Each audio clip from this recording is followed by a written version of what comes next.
Shalom Bapak Ibu Saudara yang dikasihi Tuhan, selamat pagi dan salam sejahtera bagi kita semua. Dimanapun Bapak Ibu Saudara saat ini berada, saya percaya kita semua dalam keadaan yang baik dan senantiasa diberkati Tuhan. Pagi hari ini kembali kita akan merenungkan kebenaran firman Tuhan, namun sebelumnya kita akan mempersiapkan hati kita dengan berdoa. Bapa di dalam surga, Bapa yang kami sembah dan kami kenal di dalam nama Tuhan Yesus, kami bersyukur dan berterima kasih kepada Tuhan atas setiap kebaikan Tuhan dalam hidup kami. Terima kasih Tuhan atas nafas kehidupan, hari yang baru dan berkat-berkat yang luar biasa yang boleh kami alami di dalam kehidupan kami. Saat ini ya Tuhan, kami rindu kembali merenungkan kebenaran firman Tuhan yang akan mendasari kehidupan kami sepanjang hari ini. Kiranya Roh Kudus yang akan memampukan setiap kami untuk kami boleh mengerti maksud dari firman Tuhan. Terima kasih Bapa, berbicaralah kepada setiap kami, karena kami siap mendengarkannya. Di dalam nama Tuhan Yesus kami berdoa. Amin.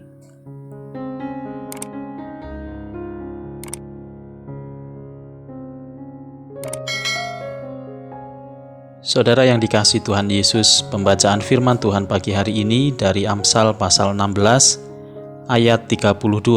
Demikian firman Tuhan. Orang yang sabar melebihi seorang pahlawan. Orang yang menguasai dirinya melebihi orang yang merebut kota. Amin. Saudara yang dikasihi Tuhan Yesus, tidak semua orang yang memenangkan pertandingan bisa disebut sebagai pahlawan. Karena untuk menjadi pahlawan, maka seseorang harus gigih memperjuangkan sesuatu sampai titik darah terakhir. Tidak jarang para pahlawan harus gugur di medan perang dan mengorbankan jiwa raganya dalam perjuangannya. Karena itulah nama pahlawan akan selalu dikenang sepanjang masa. Tentunya ada banyak orang yang ingin menjadi pahlawan, namun tidak semua orang bisa mencapainya. Tetapi firman Tuhan hari ini mencatat bahwa ada orang yang dapat melebihi kehebatan seorang pahlawan dan bahkan melebihi kehebatan seorang yang merebut kota. Alkitab mencatat bahwa orang yang sabar dan dapat menguasai diri adalah orang-orang yang lebih dari pahlawan.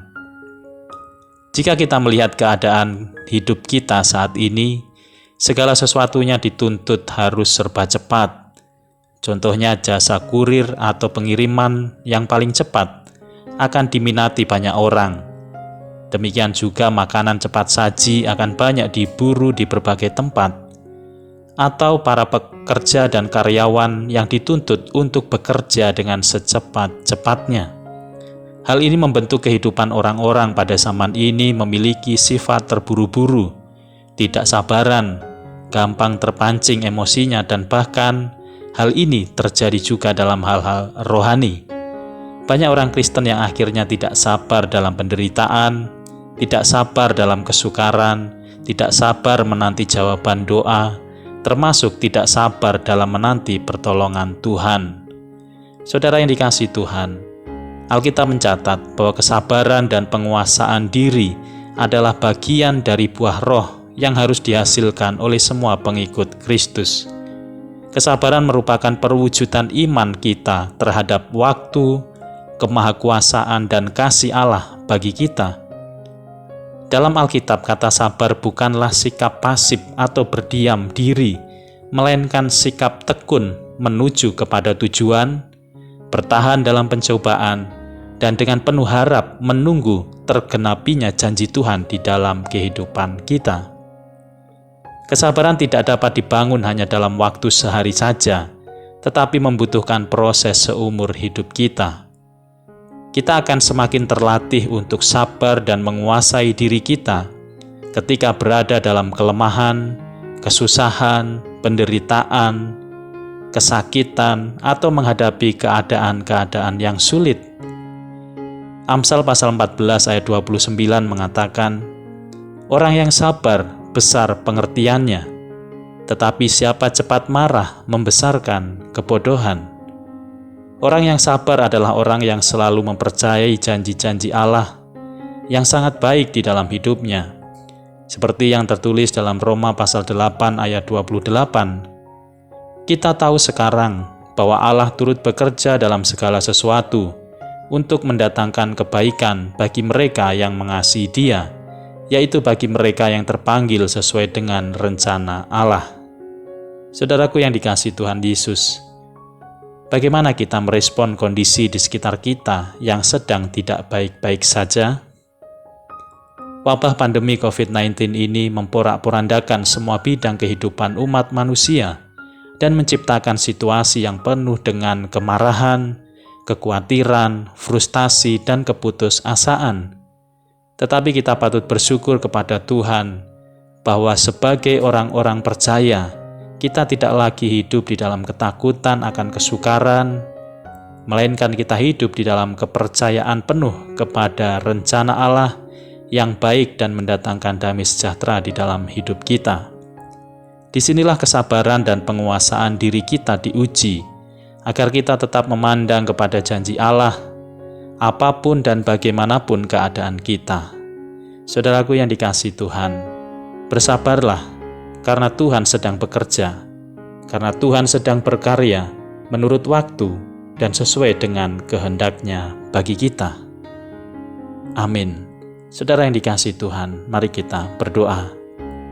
Bapa di dalam surga, terima kasih Tuhan untuk kebenaran firman yang boleh menguatkan iman kami, bahwa pada zaman ini Tuhan tetap mengharapkan kami untuk kami bersabar di dalam setiap situasi dan keadaan yang kami hadapi. Kesabaran itu bukan sebagai tanda menyerah, melainkan sebagai wujud ketekunan dan pengharapan kami untuk menanti janji Tuhan, menanti penggenapan waktu Tuhan yang pastinya adalah yang terbaik untuk kami. Terima kasih Tuhan, mampukanlah kami untuk terus bersabar apapun keadaan yang kami alami, dan kami tetap berdoa, berserah penuh kepada rencana Tuhan. Terima kasih Tuhan, kami menyerahkan kehidupan kami, karya kami, kegiatan kami sepanjang hari ini. Tuhan kiranya yang terus akan menolong dan memberkati kami. Kami menyerahkan setiap pergumulan-pergumulan kami ya Tuhan, baik kami yang lemah, yang sakit, kami yang merindukan pekerjaan, kami yang bergumul dengan kehidupan keluarga kami yang bergumul dengan pendidikan anak-anak kami, ataupun pergumulan-pergumulan kami yang lainnya. Mari ya Tuhan, hadir, nyatakan kuasa-Mu di dalam setiap kehidupan kami.